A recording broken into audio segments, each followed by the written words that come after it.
दोस्तों, आज की कहानी है सासू माँ।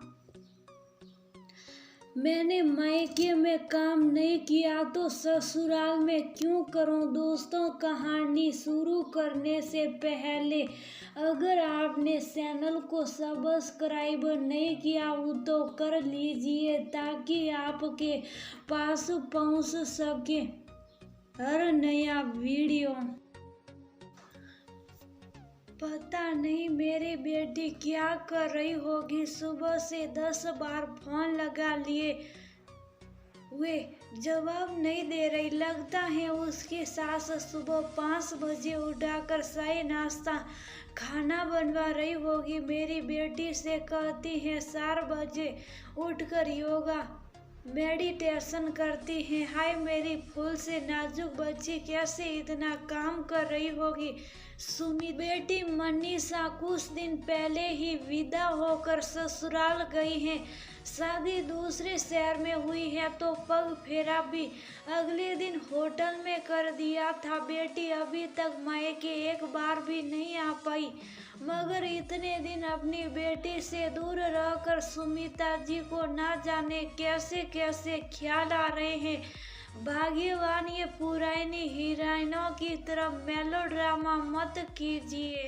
सास अच्छी भी होती है। हमारी समदन मंजूषा जी पढ़ी लिखी नौकरी करने वाली महिला है। वह पुरानी फिल्म वाली ललिता पवार नहीं जो तुम्हारी बेटी से घर का झाड़ू पोछा बर्तन कपड़े धुलवाएगी या फिर नई नई साले चलेगी अपनी बहू को परेशान करने के। सुधीर जी हंसते हंसते बोले, आपको क्या लगता है नए घर में उन लोगों के साथ क्या वो एडजस्ट कर पाएगी।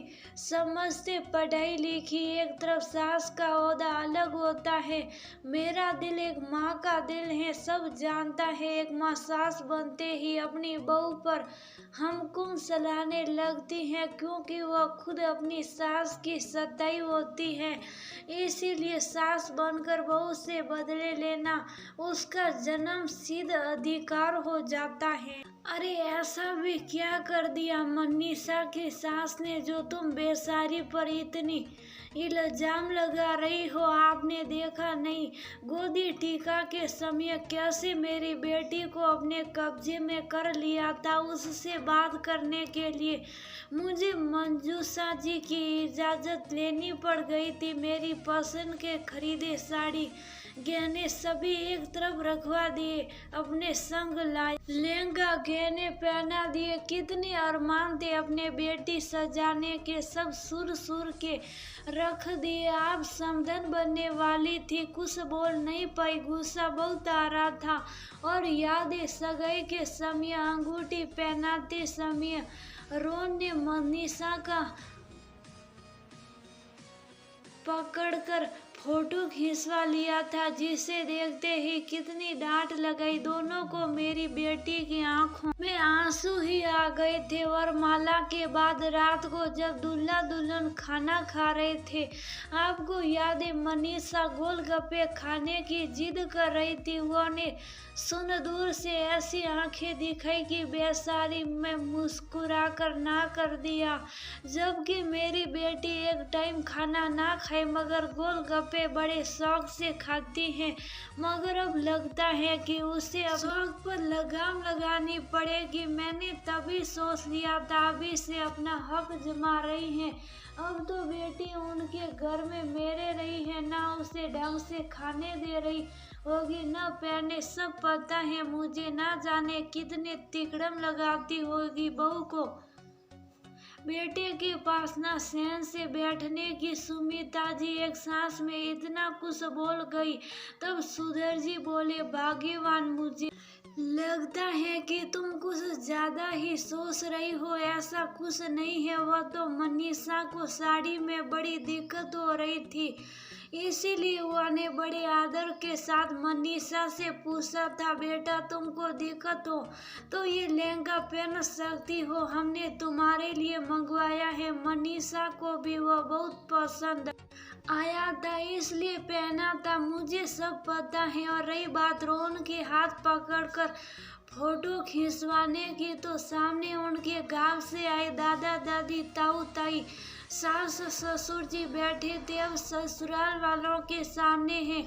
जब खुद मंजूषा जी इतना बड़ा घूंघट करी थी तो बेटा बहू को ऐसा करने से तो रोके ही ना। अब उनके घर में लिहाज का सल्ला ने तो इसमें क्या बात हुई? तुम भी तो अपनी सास ससुर का पर्दा करती हो ना। ये तो हमारे संस्कार है। और रही गोलगप्पे की बात, रात के 12 बज गए थे। रात भर फेरों में बैठना था, कहीं पेट में गड़बड़ हो जाती तो क्या करते? गर्मियों का समय है, वो ने तो उसकी सेहत का ही ख्याल रखा था, मगर तुम्हें तो उल्टा ही सोचना है। मुझे नहीं पता था कि तुम्हारे दिमाग में इतना कुछ चल रहा है।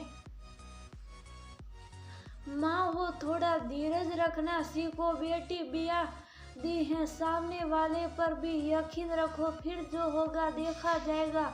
आप पिता हैं इसीलिए आप ऐसा ही बोलेंगे। आपको क्या पता, एक लड़की को मायके में इतनी आज़ादी मिलती है मगर ससुराल में कायदे कानून के शिकंजे में फंस कर रहना पड़ता है। वो लोग जैसा कहते हैं उनकी बात माननी पड़ती है। माँ समान सास कहने भर को होती है। माँ की तरह एक बेटी को मान देना बहुत मुश्किल होता है। वाह भाई, अभी तुम सास बनी भी नहीं और तुमने पीएचडी भी कर ली। मन्नू की शादी करेंगे, लगता है तुम भी ऐसी ललिता पवार सास बनोगी। माँ कहने को होगी, सास पन्ना दिखाओगी।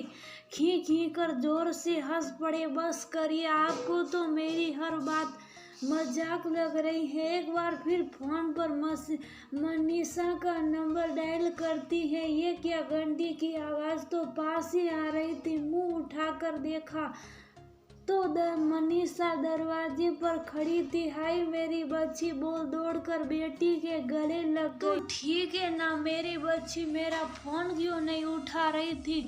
ससुराल जाकर तो माँ को भूल ही गई। जब भी फोन करती हूँ, माँ ये वो मेहमान आए हैं, फला फला काम करना है। अरे तुझे पढ़ा लिखा कर नौकरी वाली इसीलिए नहीं बनाया था कि ससुराल में जाकर झाड़ू पोछा बर्तन करे। अगर तेरी सास तुझे दवा बनाती भी है तो साफ कह दे, ये सब काम मैंने अपने मायके में नहीं किए हैं। कैसे कर लूं? अपने हक के लिए लड़ बेटा। जब तूने मेरे घर में एडजस्ट नहीं किया तो ससुराल में एडजस्ट करने की बिल्कुल जरूरत नहीं है। मामा ब्रेक लगाओ अपनी सुपर फास्ट शताब्दी एक्सप्रेस पर। क्या हो गया है आपको? क्या अनाप शनाप बोले जा रही हो? पापा आप कुछ बोलते क्यों नहीं? मुझे घर में कदम ही नहीं रखने दिया और इतने सारे सवाल लग रहे हैं जैसे झांसी की रानी बन गई है। बस अभी तलवार निकालेगी और कहेगी मैं आपकी झांसी किस को नहीं दूंगी। पिता और बेटी दोनों जोर से हंस पड़े। लो आ गई आपकी साझेदार। दोनों माँ बेटी मिलकर हंसी उड़ा रहे हैं। मेरी चिंता तो किसी को है नहीं, सर दर्द से फटा जा रहा है और इस लड़की को आते ही मजाक सूझ रहा है। बात कुछ गंभीर लगी तो तुरंत मनीषा ने अपनी माँ का हाथ पकड़कर धीरे से सोफे पर बैठाया और बोला, माँ क्यों इतना टेंशन ले रही हो? क्या हुआ है? अच्छे से बताइए। पहले ये बता, 15 दिन हो गए तूने मुझे एक बार भी अच्छे से बात क्यों नहीं कि? देख तेरी सास अगर तुझे कुछ भी जबरदस्ती करती है मुझे बता, मैं ठीक कर दूंगी। एक बार में फिर गुस्से से बोली, माँ जैसा सोच रही है वैसा कुछ भी नहीं है। शादी की भागदौड़, फिर नई बहू को देखने वालों का तांता, पहली रसोई, रोज घर में मेहमानों का जमावड़ा। संभालते संभालते एक दिन मम्मी जी शक्कर खाकर गिर पड़ी। उन्हें बीपी की शिकायत तो पहले से ही थी। पिछले 2 महीने से खरीदारी और शादी की टेंशन के चलते उन्होंने अपनी सेहत पर ध्यान ही नहीं दिया और शादी के बाद तो बीपी की गोली खाना भूल गई। हम सब बहुत परेशान हो गए। 2 दिन भी अस्पताल में भर्ती रही। डॉक्टर ने बैठाकर मुझे सारी हिदायतें दी। उन्होंने खाने पीने का सारा बना कर दिया। जब घर आई तो मैंने और रोहन ने मिलकर उनकी देखभाल की। बस इसी के चलते समय नहीं मिल पाया। एक दिन मैं आपको कुछ बोलने वाली थी तो उन्हें ऐसा हुआ ने इशारों में रोक दिया। अपनी मम्मी पापा को परेशान ना करो, वो भी शादी में बहुत थक गए होंगे, इतनी दूर यात्रा करके आएंगे, उन्हें भी थकान होगी। बाद मैं सब कुछ आराम से बताना। वह तो आपकी ही इतनी चिंता कर रही थी और आप तो उन्हें ही कोसे जा रही हैं। और तो और उन्होंने आपकी पसंद की शुद्ध घी की सोन पपड़ी भिजवाई है। ये कह रही थी उनकी बेटी को इतने दिन उनसे दूर रखा, उसकी माफी के तौर पर की मिठाई भेज रही हूँ, खिला देना ताकि मेरी समधन की सभी शिकायतें दूर हो जाए। और सरप्राइज प्लान कर आज आपके पास भेज दिया। रोहन की मीटिंग है, शाम तक आ जाएंगे। फिर कुछ दिन आपकी बेटी दामाद दोनों मिलकर आपका दिमाग खाएंगे और आपकी ख्याली पुलाव को भी। मनीषा ने इतने मजाकिया लहजे में कहा कि सुधर जी फिर ठाका मारकर हंस पड़े, मगर एक पल में ही सुमिता जी को देख चुप हो गए। तभी सुमिता जी बोली, सही कहा था तेरे पापा ने, सास अच्छी भी होती है। अभी फोन कर उनकी तबीयत का हाल चाल जानती हूँ और मेरी पसंद की मिठाई भेजने के लिए उनका शुक्रिया करती हूँ। बोल खिलखिलाकर हंस पड़ी। उन्हें हंसता देख सुधीर जी बोले, ये हुई ना बात। इस तरह गलतफहमियां खत्म हुई और सारा घर हंसी के ठहाकों से हंस पड़ा।